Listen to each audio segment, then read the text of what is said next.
Hello, everybody. Brian here from quantlabsnet.com. Finally got that domain used. I'm used to saying that domain now after 6 months. Okay, so tonight we're going to do a talk about the video that's approaching 4,000 views since I posted it on Friday. Our sources here online, they know who they are. This is a big thank you for them for making me aware of that job description, 750,000, just starting at with Quant Developer role. I dug deep into this role as well. There are roles as you move up in these firms and you get more senior, you can get up to 2 to 3 million for these type of jobs. And when you get into the higher end, you're looking at 10 million plus per year. I mean, it's crazy the absolute mental income that can comes from this. Anyway, so let's get on with this. So welcome. And basically, I'm going to do high level, as I said earlier. Lots of people are dreaming about getting into quant career and all that, high impact. Now, I've always said this before. It's a merger of math, technology, and finance. Because the market's really challenged right now, and there's so many people out there, you got to know your trading as well. Okay, that's probably where your priority needs to be, not just technology and math. That's the thing that's going to break you out from all this. So obviously, I've already mentioned the rewards that comes out of this. You get into these firms and you want to live and breathe this stuff, so it's very stimulating to be in these environments. So what is a quant role? There's different levels, obviously. You can be an architect, a sophisticated financial modeler, or an algorithm creator. You can help drive trading decisions, risk management, product development, and that's where you're starting getting in the multi-million positions, and these are highly sought after. And the key here is to understand that these are fierce competition, and it's tough to get through. And usually, I posted again thanks to the source. If you're wanting jobs from like Citadel and Main Street, the one school that came up, and I just posted a video on this today, is about from Waterloo University, which is not local to me. It's about 2 hours away, but that's one of the top universities. A lot of the firms are going at because of their internship. Apparently, you go through six internships throughout the 4 years in the courses over 4 years, and because of that, that's what gets you to be in a top level of candidates because you're getting dispersed into all the big firms, getting all the contacts, and just really seeing the overall whatnot and all that fun stuff. So what do you need to have? We know about the technical skills.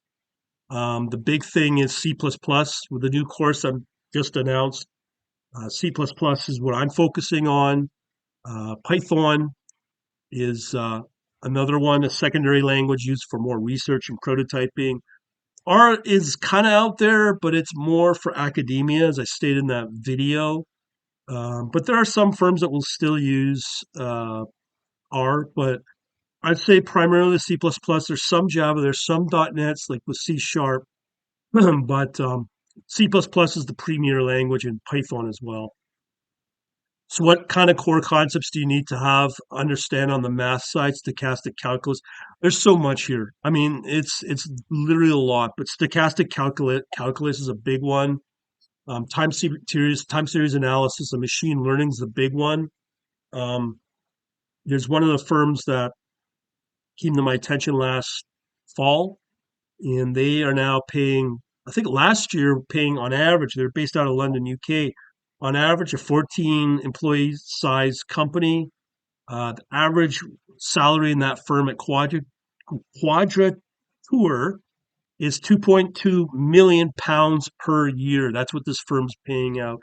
So, as far as I know, there's C++ and Python, and that's probably the highest It, paying it, firm that I know out there so far. Brian, Go ahead. is that a median or a mean? Median. Okay, so it's Their representative. Wow. their founders are in excess of 20, 30 million pounds each. And that's pounds, not US dollar. Right. Okay, so the other things Yeah. that you need to have in these kind of firms to move into them, it's beyond technical skills. That's just to get your resume remotely looked at, as I would call it. But you also have the differentiators. Okay, I've said this before. Financial acumen is the probably the number one thing right now. You have to have the multi-year track record verified on top of that. They're looking for self-starters. They're looking for brand name people. Schooling is not so important, they say, but I think it is important, especially if coming from an Ivy League school, either out of the UK or, as I said, about Waterloo in Canada or US, obviously, as well.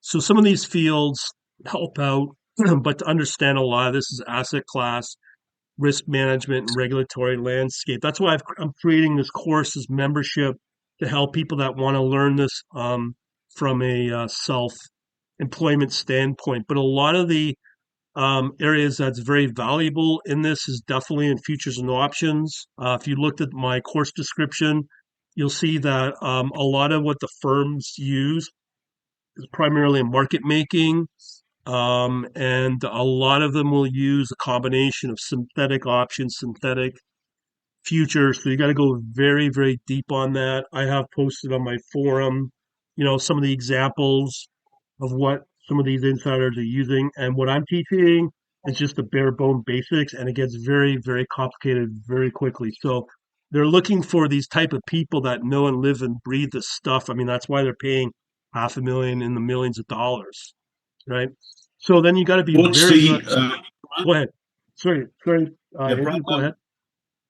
yeah, I was going to ask what the is the level of the cohort or genre of C++? Is it 11, 30, 11, 14, 20, what? Oh, you mean in the version? Yeah, I think what's Version, yeah, that's happening the now one. is when I looked at a lot of the jobs in the fall, they were version 17, and a lot of them are now moving into 20. I know there's the 26 is getting standardized now, 23 is just rolling out, but most of these firms are both 17 and are moving into 20. So those are the two versions to focus on for the versions of C++. Great, thank you. Okay, no problem. Problem solving, so you got to be very fast on your analytical thinking. If you got a family or a girlfriend, expect them not to see you because you got to think on your feet with these. So an example, I saw one job description said, if we give you a job idea or a trading idea, we expect it on our desks Monday morning. So you would have to go through a lot of personal sacrifice to meet the requirements. It's just the way it is. Communication, collaboration is another big one. I think from being in the field, what I've seen a lot of where people have English as a secondary language, um, and they say they're good at coding because they don't have to talk to people. In this line of work, I think you got to be pretty well 100% that you can communicate in English, especially if you're focusing on a U.S. or a UK firm. So I'm sure you don't want to hear that for Yeah, some of those, but that's just the way it goes. yeah, it's Um, actually C plus plus is a second language. yeah. No, I mean English. Yeah. C++ is the programming language, the I know what primary you mean. language. So, Really, yeah, so these are some of the advanced degrees you need to have. So if you're let's say in master's looking for a winning thesis, a good series of examples identifying emerging trends. You want to obviously to help you get ahead, be part of journal conferences, online resources, understanding to bridge not just the theory. That's the problem I'm finding. A lot of people put out a lot of research papers, but they got to show their capabilities in practice. Because I can tell you, when you start putting out code out there, and you're just, as I say, analysis by paralysis, by just back testing and thinking you're going to have a profitable strategy from that, it's pretty well guaranteed. You got to be putting live money on your trading. And as I said, in order to break out for these type of positions, you gotta have some a very good track record verified as well. Okay. If you're trying to be a trading shop, um, and move into getting consulting gigs from these big firms, they don't look at your broker record. They look at your clearinghouse public track record. So they're going right down to to the clearinghouse. That's one of these big allocators told me out of Chicago. They don't care about your track record. They want to see your clearinghouse record. So again, to continue, you got to know how to leverage your network. I mean, that's why I'm doing a lot of this. I've got now a couple hundred in each of my Telegram Messenger chat groups. We got a moderator now to handle the load. And also what I'm doing on my website as well. I'll show you what that website domain is, quantlabsnet.com. So you want to be involved in getting out there, especially in the financial centers of the world, be it New York, London, and so on. I could tell you, I'm in Toronto. You think that Toronto's a capital, a financial capital hub? It's to me, it's not. You got to be in New York, Chicago, and London to really build out your network and your experience. So again, with the real world examples, obviously you want to get internships, financial institutions, research firms. This is the big one, I think. You got to show your passion. You got to have your coding projects up on GitHub. You got to establish yourself as a brand, basically putting yourself on YouTube and saying, "Hey, this is the project I'm learning, blah blah blah. See it work. This is my live trading experience." So you're all over social media. So a lot of these firms know you. From what I'm seeing, you can get exposed pretty good on LinkedIn. So if you're part of the red hot LinkedIn groups, and like you'll probably see a lot of the recruiters will pay attention to. I run my own LinkedIn group. We got, I think 6 or 7 thousand people. There's a lot of I got a lot of recruiters that go through there looking for people to contribute, but they're not. And as a result, you're not going to get the attention you want. I've also seen people put up just a project they put up on Reddit and they think that's the end of it. And then they go, look at my GitHub project. Yee, I'm great. It's way more than that. Also, the open source contributions got to be another big one. But again, a lot of people are putting this stuff out there as well. Calgo competitions help. From what I'm seeing, the first thing that a lot of these recruiters will do, they'll send you out the test for lead code. If you're not acing it, well, you're not going to go any further in the recruiting process. We got one more slide. This is the last slide before the Q&A. All right, so this is the starting point. Okay, I mean, this is probably going to overwhelm a lot of people, but you got to remember that's why a lot of these jobs pay what they do, the half a million, million plus when you start moving into these fields. So you got to have a deep dive and really understand and be top tier in the competitions for C++ coding, and not only that, but the trading as well. You got to have a very strong understanding in the core of C++, be it coming out of school, if you're in a master's, PhD, understanding computer science subjects, understanding the low latency on the operating system, specifically in Linux. Also, got to know the networking with the memory handling of C++. Yay, it's fun. I wouldn't be surprised you might need to know C assembler as well, and the whole overall architecture of the operating system. And then you got to throw in the math side of it, just because it's fun. Probability statistics and calculus. One of the areas that's missing here, I would say, is if you're learning machine learning, you want to go under the hood to really understand things like TensorFlow or Torch from Facebook, and really understand the algebra, all the tables and matrices, because that's what it builds out standard machine learning. I put up a video on that last week, I believe, just on a high level introduction on that, and that's just using very deep understanding of algebraic matrix tables, because that's what it's doing is it's taking a whole slew of matrices and predicting using GPUs to be able to come up with all these wonderful tokens and blah blah blah. And if you're doing NLP, like natural language predictions or whatnot, it's just one word ahead when you type out your prompt. And it's probably no different than AI in finance as well. I can't say because I don't really get into that. So anyways, I'm done. Yay. So if you guys got questions, open up your mics and I'll gladly do my best to answer them. Or we'll just have a general chitty chat. Go ahead, Andrew. Okay, so I get to work in the morning, or you get to Uh-huh. work in the morning, say, Yep. uh, and you're one of these quant researchers. What is your typical day? Like, That's a good question. I'll show you on my website. I did have there's an article actually put out by Financial Career. If you go into my blog, there's a day in the life of a Citadel engineer. So if you do a search on my blog for that, it goes through what they do. It doesn't sound so stressful. I don't think it's like this. I do think it is stressful. Actually, I'll have to do a Google search for it. Hang on. Okay. Quantlabsnet.com. And let me just see Citadel. 'Cause here we go. So it's called the Citadel Day in the Life of Citadel Security. So if you watch for, I'll put the actual link in the chat. So if you read that, that's a typical day of what they go through. Yeah, should be in the chat. You have any other questions, Andrew, or anyone else? yeah. Go ahead, Andrew.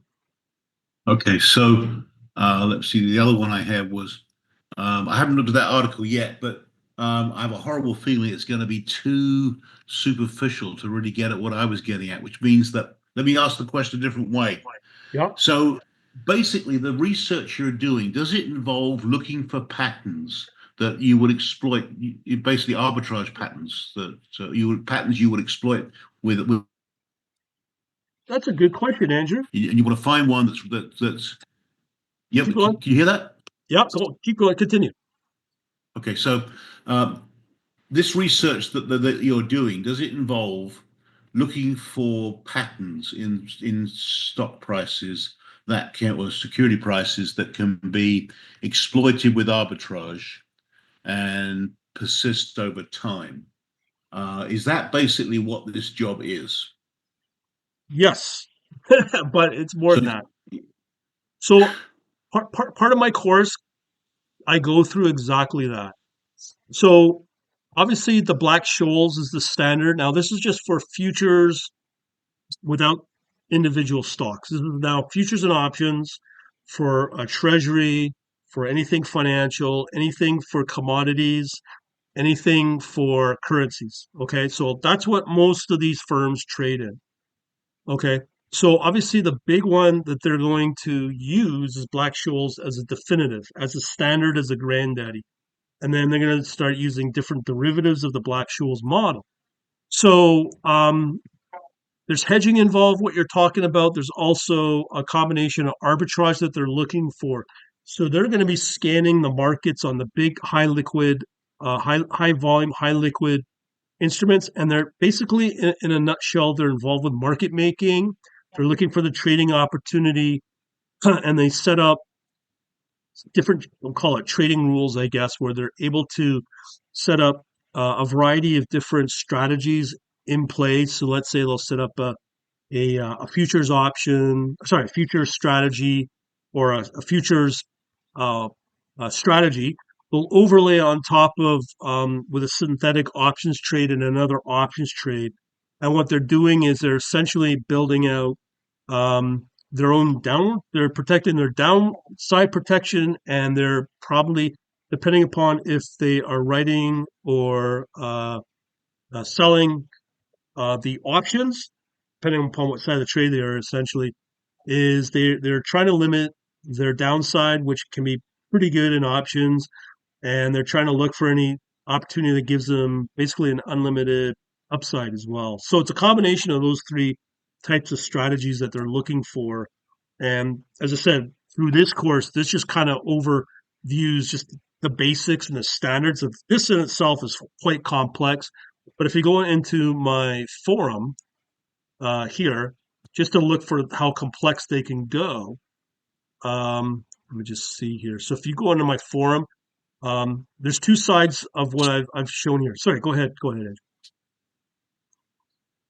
I don't know if you want to say something here, but uh, from the modeling side, this is a typical thing that they're looking for. So there could be, let me just pull one up as a random.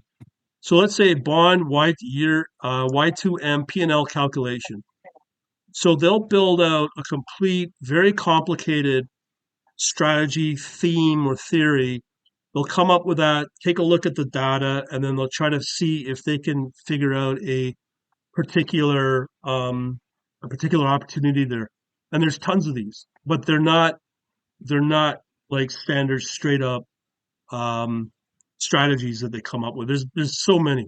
I mean, they're measuring things like value to risk. Then there's this one. If it's fixed income, let's say, ONTR, OFF, understanding on the run and off the run treasuries.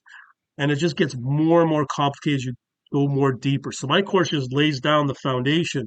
But as you start to move into the treasury market just on fixed income, these are the sort of things that they're looking at. And they have also developed their own custom models and insights of how they look at the market. So, and in essence, what they're doing is, depending upon the side of the market they're in, they're either going to be market making it, either, as I said, buying an option or selling an option. And they could be doing both. They could be on both sides of the trade. That's what Citadel does. Um, and that's what you're expected to know. And that's when you more you know, more advanced you know, and you can show this somehow on GitHub or just something theoretical. That's what's going to get the attention of the recruiters. So I don't know if that answers your question generally, Andrew, but it could go so many different ways. I don't know. Really useful to me is if there is a site somewhere where people basically put up these strategies, maybe Yeah, in the form of articles, maybe in the form of kind of GitHub projects and stuff. So we can see specific strategies yeah, used in the past by high frequency trading operators, yeah. I'm going to show you that. So there's this what right it here. is in minute detail that they do. Yeah. So where I'm pulling a lot of the trading ideas, I just put it in the chat here, is this one right here, quantitative finance, stackexchange.com. You can see here there's a bunch of like institutional level questions when it comes to quant and all that. I specifically want to sort of have somebody present their strategy that they may have used and doesn't work now, or whatever. Um, The, because the, it seems like in the general sense, you've got a model, and you're in the market, you're the first to realize when a price deviates from that, and then trade on it. So that's why it's high frequency, because these things are there and gone in a shimmer, you yeah, know. yeah, but those opportunities come and go. So if you're watching for those opportunities on a server somewhere and you see it come out like on a watch list equivalent, you know that that opportunity is coming because you're looking for the certain patterns through the quant or the math side, and then that's when you start loading up on your Yeah, positions. So that's one way to do it. yeah. Yeah, I mean, basically, this is disproof of the efficient markets theory. Yes, and that's kind of what I cover in my course generally, but I can assure you that people are not going to put what you're seeking online anywhere publicly, let alone privately. A lot of these firms will guard what they're No, I trading. understand that some of Yeah, what they have. I mean, it is the value of their company that's in those algorithms. It's why it they can be. you Yes. hear them every few weeks. You hear of some trader who's walked out of a company to another one and taken stuff with him, or is accused of doing so. Yeah. But what I'm saying is that these things are so temporary that there's lots of them that are what you might call stale. This worked for me in 1919 or during the pandemic. It's not Yeah. working now because of blah, blah, blah. So even if these work, they would embody the principles of what I'm trying to understand. And I think it's that what I'm going to find when I find them is I'm going to find a bunch of cases where there's a pricing model, and what they do is they go and seize deviations from it more quickly than anybody else, and Yeah. they arbitrage away the The differentials. the only way to really assess if you have like a really deep understanding on the math side, and you're able to code it up, you unfortunately have to test it on your own. That's the only way to really learn it and put some live money on it. That's what I'm planning to do in the next month or so. So, So, where are you gonna? Which exchange are you gonna put your service in? well, I just learned last week. I was looking at forex.com. So for both UK, US, and Canada, a lot of these brokers now want your social You can rent security space on a number. server. Yeah, but what I'm saying is, whatever broker you go with, they're now wanting your SSN, right? So because of that, I was going to go with this one called Canon, and I'm pretty sure they want my social security equivalent. But now I'm kind of like paring that back, so I'm only going to be most likely staying with Interactive Brokers because that's who I'm with. I just don't want to give them any new broker my personal information like that. So it's most likely going to be on Interactive Brokers.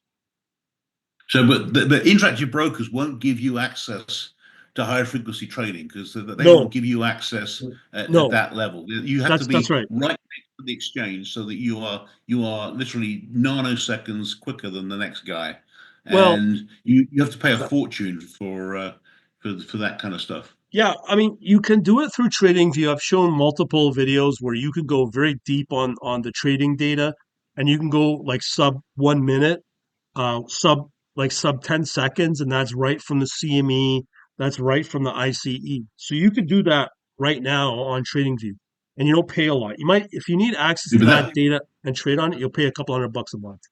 Sorry, go ahead, Andrew. Yeah, but that isn't high frequency. I mean, if It, you it, Google what are the it latencies in high frequency trading, we're talking about less than milliseconds. We talk about probably microseconds. Yeah. First, I just want to answer a quick question for Chubby Chubby. What is a clearinghouse? A clearinghouse is like basically you have your broker, and then those trades are pooled together across all their clientele, and then those trades have to be pushed through a clearinghouse because it's a clearinghouse that works with the exchange, and then they're the ones that will oversee all the trades to make sure everything's in like a systematic order, to make sure all the orders that are coming in for the exchanges are all matched through the clearinghouse. So hopefully I'll answer that question. So back to you, Andrew. What you're asking for is data from the exchanges. I know a guy that traded out of California. He told me the only real efficient way to get access to the kind of data you're looking for is to get an actual seat on the exchange at the CME. So you're going to have to pull out, I think it may be as low as 100 grand, might be a quarter of a million to get a seat on the exchange. Therefore, then you get access to the data, but then there's another pay to play, where you're now paying 5,000, 10,000 a month uh, on top of the exchange. So to make it worthwhile, like you have to have an account size of a minimum 500,000, probably getting up to three-quarters of a million just to get started. So to do it through retail, I don't know of anything that is out there that will give you 100% what you're looking for because they'll either put a delay on the data from the exchange, which I wouldn't be surprised TradingView does. Same with interactive brokers may give you access to it, but you got to pay for the data now. And if you're looking for it in real time, yeah, the only way I would think the only way to get through that is sitting right on the exchange with what they call direct market access. There are go ahead, go ahead. Yeah, according to Google, on the historical data on the 30th of January this year, Yeah, a seat on the CME had a bid of 500,000 and an offer of 580. deep And there. the last sale was at 550. So um, that's more than most people can find. And in addition, as you say, you have data fees, which are probably going to be several $1,000s a month. Yeah, So if we step back, as soon as you increase the latency you're willing to accept, for example, you go to a latency of 1 second latency, the price drops precipitously. You no longer need to be on the exchange. What strategies can you use that are profitable that have those kinds of latencies? that's hard to gauge. As I said earlier, there is probably opportunities with the hedging combined with the arbitrage and hedging at a slower hourly or couple hours uh, uh, frequency.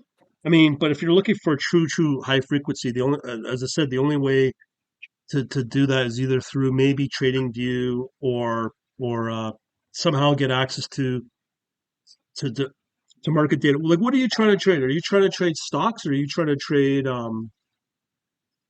like what are you trying to trade? I'm trying to get an idea of the capital requirements to get into this game. And I mean, I already rejected the idea that I had the capital to get into high frequency trading. And the more I see now, the surer I am, because the clearly, as soon as you get to a certain minimum latency, somebody else is going to invest more to get a latency that's less than yours.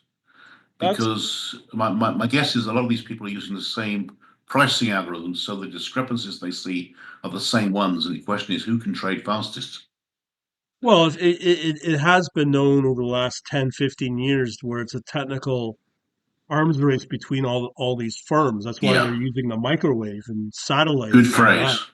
Yeah, and that's they're putting literally billions of dollars into the infrastructure for Yeah. this. I mean, if you look at the connection fee between New York and Chicago, the amount of microwave towers they're putting up, it's mind-boggling. And actual firms are spending literally billions of dollars on this. And the same thing with underwater cables between London and New York. So obviously, we don't have that kind of opportunity to take advantage of that.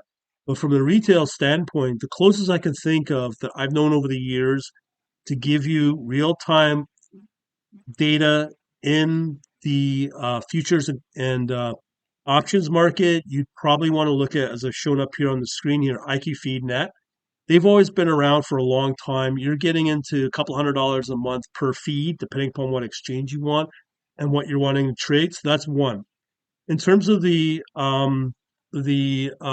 again, it all comes down to what you're wanting to trade. So if you're wanting to trade the futures and options outside of stock, a good place is an excellent broker out of the U.S. and California. Let me just pull it up here. They have some very good guidelines on on what minimum requirements you need. Now, remember the problem is with futures. Uh, the problem with futures is they have margin requirements. So you could be per position just $350 per contract, right? So are you still guys still out there? I want to make sure my internet's still open here. Yep, we Okay, hear you. cool. Thank you. Okay, so you can open up if you're just testing with live money, you can open up trading accounts as low as a few $1,000s. Um, so that is possible, but to really be effective, you're looking at maybe I've been told 20 to 25,000 minimum to trade in the futures and options properly because of Regardless of how of the account you have, if you're using your home internet, you're yeah, not in the HFT market. of course not. Of course, we know that. Yeah. So the real interesting strategies for me are the ones that are are usable latencies of a second or so. Yeah, I think you could do if you're focusing really on this at a minute, fine. I think you could do it from a retail perspective.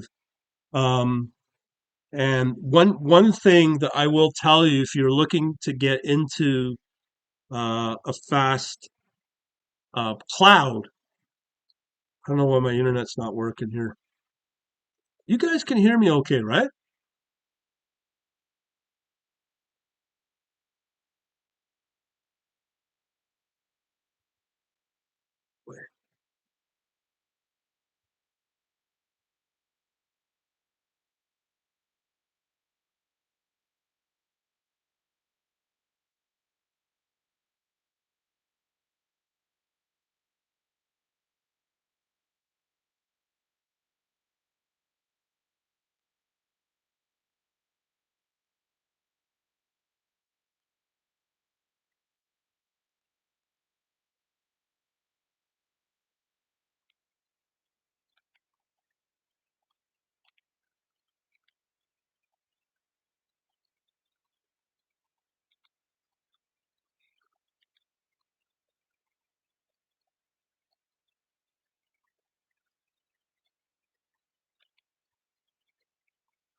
Hello, guys.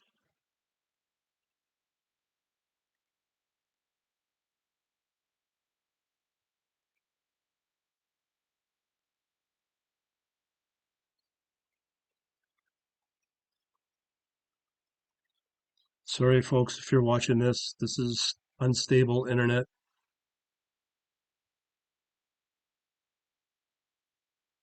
I'm working off of a signal now versus, let's see here. It's connecting. Are we reconnecting here? Let's see. Here.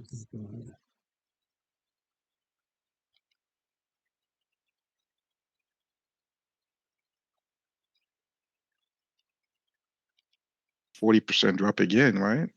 What Yeah, happened? absolutely. Which is why I don't trade it. I always, as I say, I always hold a small position because I see at some point it has to go to infinity, and that I Right. don't want to be there so that I can buy my Bentley. Okay. I'm Awesome. Well, Brian, we've been talking about you. back. I'm sure I'll be able to pick it up on the recorded Zoom video. I don't know if your question's being answered, Andrew. But yeah, you're right about the latency business. From a retail, it's possible. Um, I can't remember what I was talking about. Oh yes, I was going to show you something.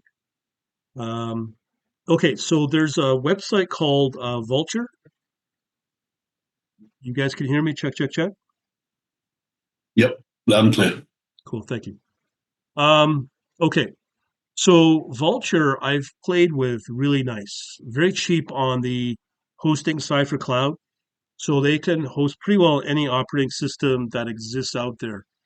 But the nice thing is this little data center right here.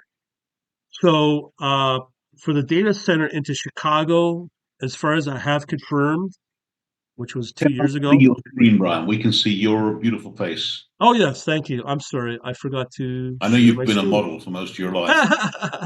It's kind of narcissistic. Yes, I'm from Toronto, remember? Sorry about that. Okay, give me a second here. I'm sorry about that. I just get so Yep. excited talking about this fun stuff. Okay, React share screen. Okay, you see my screen okay? Great. Yes? Yep. Okay, Yep. awesome. Okay, like I was saying, there's a website or a cloud provider called Vulture, vultr.com. So right here, I'm in Toronto. Their data center's in Chicago. Now, I don't know if you know how the Chicago data center works, is that you're going to be usually, if it's a big cloud provider, you're going to be in the same building as where all the big exchanges are. And I've multiple times I've gotten into uh, these uh, these buildings, we'll call them, that are basically the same infrastructure as in Chicago, as an example. So yes, you can get pretty close. Um, and I don't know the network speed, but yeah, you could put up a little virtual server in Chicago. um, I think there might be one in the New Jersey location. Yep, there you go. It's probably the same as what NYSE's in. So there is opportunity. Opportunity is knocking here to get access to these networks for lack of latency. So that's something I would look at, and same with London as well, because a lot of these uh, data centers, we'll call them, which they are, they're usually pooled in the same network location as where the exchanges are as well. Does that help you out, Andrew? Yeah, I mean, I'm kind of as I was just saying when we were offline, that when you dropped briefly, I was saying that I've decided against trying to get into that HFT business, and We all do. I yeah, I trade strategies that are not latency dependent, like for example, selling premium Yeah, yeah. I think from a retail perspective, this is the gains fastest way. over time.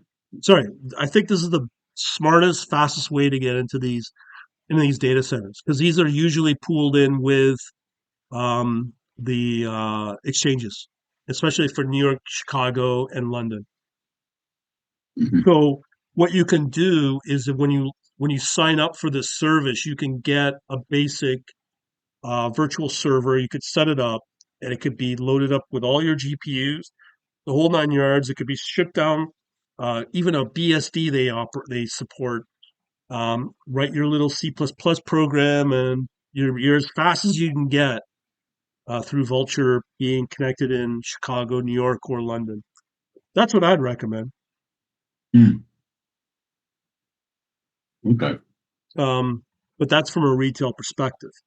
But again, I'd show you my trading view. I know I'd probably blow up my system, but as I said, there is ways to see the data, the high speed data on CME, ICE, all of those exchanges. You can see those on TradingView, and that obviously is going to be very good for volume to see how the volume is for certain contracts. If it's an option or it's a future, you can also see that to see if it's worthwhile, if it's liquid enough as well.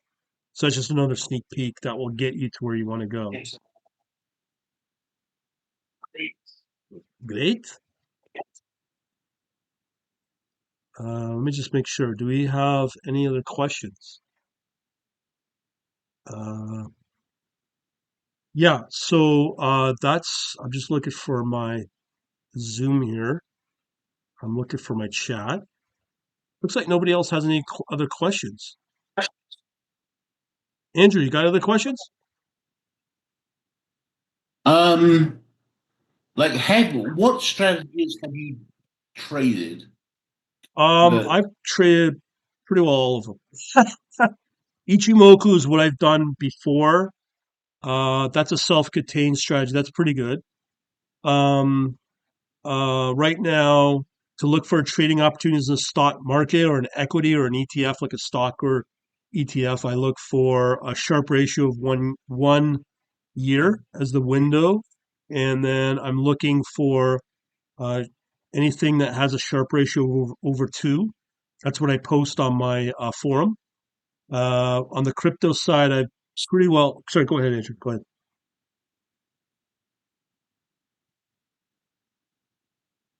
I go can't. ahead? Well, but to be honest, you got to look for the most reliable, and the most reliable are moving average crosses. Always, they work the best. Like again, I'll show you my trading view. In there, I just built a little screener, we'll call it, and it works great. I watch 160 instruments. I've got a screener that will right now get about one third of potential moving instruments, and that's just basically an SMA over 20, 50, and 100. And it's so simple. I know what's moving in momentum, right? So for me, I don't really trade. I found I was trading more, I was making more profit long term by investing and having longer term holds uh, than uh, basically doing this intraday high frequency trading, day trading kind of stuff. I found moving average models. Basically, you get killed with the volatility and the transaction costs. Yes, but that's why you want to focus only on high momentum trend following style of instruments that like gold is a no brainer. I could show you this at least. I could show you this. Okay, so what do you mostly trade, Andrew? That's one of the best ways to answer. So I know like what do you Option indexes, so either SPY or SPEX. okay Option indexes, so SPX or SPY. okay that's fair. Let me just see what I could find here for you. Yeah, as usual. Okay, so I am looking for this. So I generate every day. I generate spreadsheets. It's all fully automated. Um, yeah, just give me a second here. Wasn't set up to demonstrate this, but to answer your question, let's see here. This is wonderful Windows. Okay. trying to get into this one, but it ain't letting me for whatever reason. Okay, let me try again. Oh, actually, I think I could do it this way. So I have spreadsheets that I generate, mostly focusing on stock and ETF. So I'm going to show you what's moving right now. And a lot of people don't seem to understand these type of sectors. So the first one I can show you is this one, if it loads up. Come on. It looks like it's got it. Yeah, all right. Okay. So as I said, what I do here is I've got different ETFs with IBKR or Interactive Brokers. I can watch up to 1,000 ETFs. Okay. That's what I have access to. So with this particular spreadsheet that gets generated, um, what this what I'm looking for among these ETFs is anything that's giving me a Sharpe ratio of more than two, because that's a standard. Like if you get a Sharpe ratio of anything over two, Goldman Sachs wants you. So you can see here, these are the current ETFs that are performing two or higher. So obviously we got gold shares, gold, ultra gold, mostly gold. That's all fine and good. But then you have some other ETFs that are doing well in the equity space. U.S. Medical, this one's a big one. Invesco, Dynamic Leisure, and Entertainment. So those are ETFs that are performing right now. Now, if I was to show you the stocks that are doing well, let me just show you these just as examples. Oh, yes. Okay. So those are the ETFs that I can watch. So that's what I'm kind of investing in right now. But on the stock side, it's the same. So now, Brian, Go ahead. so you've got an ETF there with a sharp greater than two. Yeah. You buy it, and then what do you do? I buy it. That's Okay, why you buy it now. Do you have a stop? I can't apply a Do you have stop. Yes. a I'll, I'll explain my theory. What with TradingView, I can set up. I used to be able to do this with Interactive Brokers. With Interactive Brokers, I used to be able to set up a strategy, and usually it was my Ichimoku worked really nice. And then it would what they call auto trade with Interactive Brokers and TradingView. It worked great up until September, October, until Interactive Brokers started breaking things.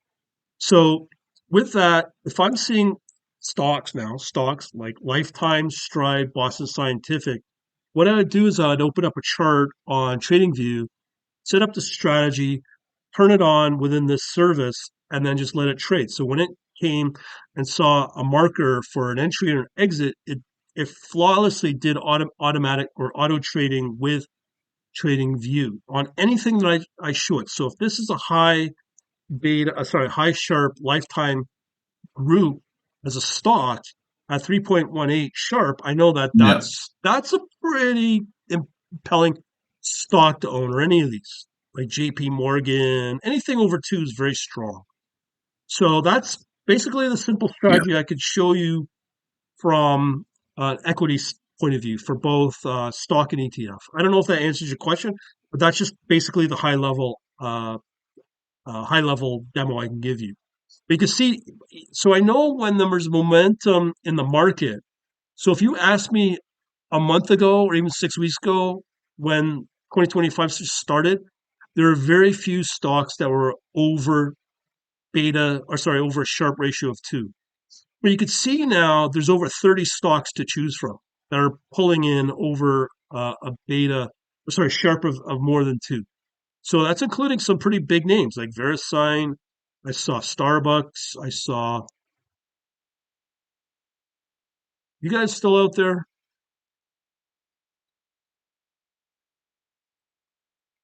Wow.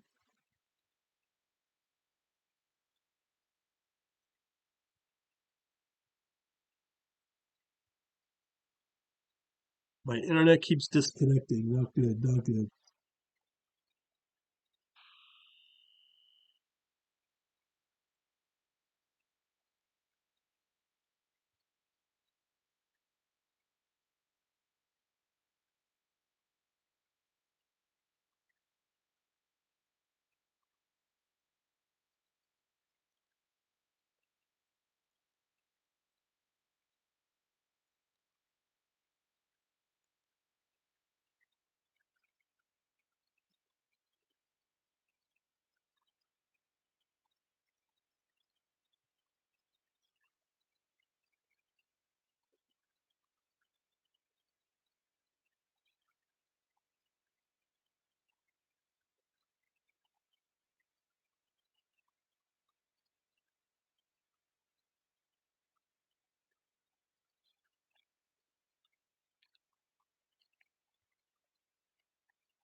Hello, guys.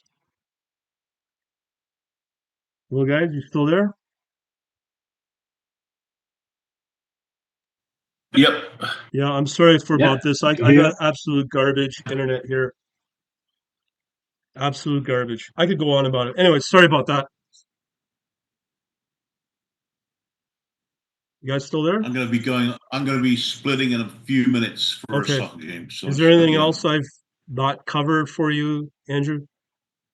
No, I mean, it was good. It answered a lot of my questions. I guess I pretty much dominated the questioning, but, we can have Well, other people talk. do other people have questions at all? I mean, if nobody else has questions, then it's fair game, right? I don't see any update on the chat. So if you got questions, just unload them. Okay. Well, I'm done. You're done? You sure? Yep. I've got to leave in literally 2 minutes. So Okay. rather Okay. than start a discussion again Okay. No, nobody else next has. time. Yeah, I'm gonna try to do another one on Thursday, but with this internet, it's horrible here where I'm at. So, Can um, you get a different service? Have you tried? no, here's the problem where I'm at. I'm in a condo, pretty high end condo. Um, the idiots that live here want a provider. A new provider's come in the last year, but it's much more stable provider. The idiots that live in this building don't want to go with the new, cheaper, more stable provider. So we're stuck with this old provider, and since Friday, it's been up and down like a toilet.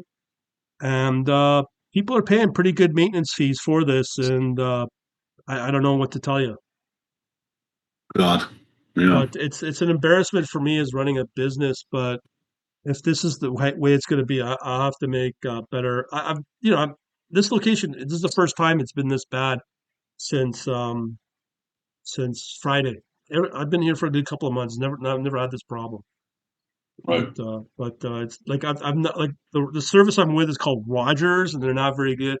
Just so you know, I have my home connection with Bell Canada, and they were like, I had them for 10 plus years, and it rarely got knocked out. Rarely. They never, not in a live Yeah. webinar, not like Yeah. this. But my apologies to that. Okay.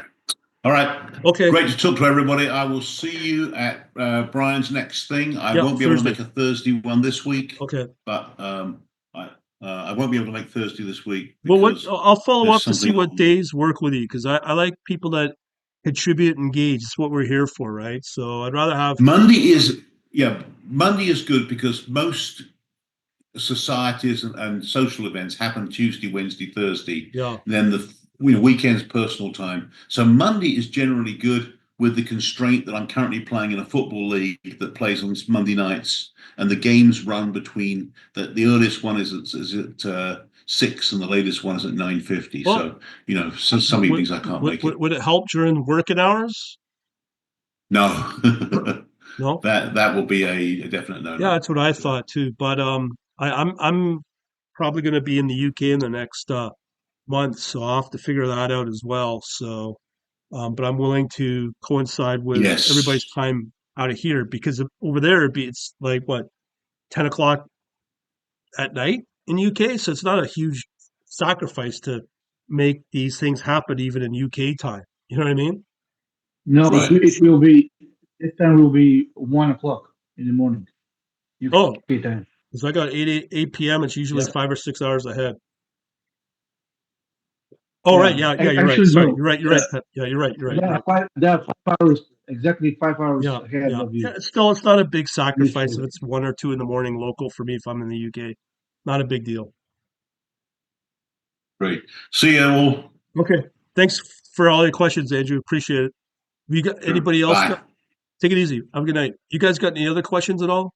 My apologies on the connection. It's really bad. Anyone? Burra Bari, do you have any questions? I know Predrag, you might not have anything. I'll do it going once, twice, 3 times, and we'll end it. Okay, going once, going twice, going 3 times. So it's all complete for tonight. I'll be doing another topic in the next maybe Thursday, I don't know, next Monday for sure. Leave it at that. And thanks for coming out. Sorry about the connections as well. I'm gonna try to fix all that. Other than that, thanks for watching. Have a good night.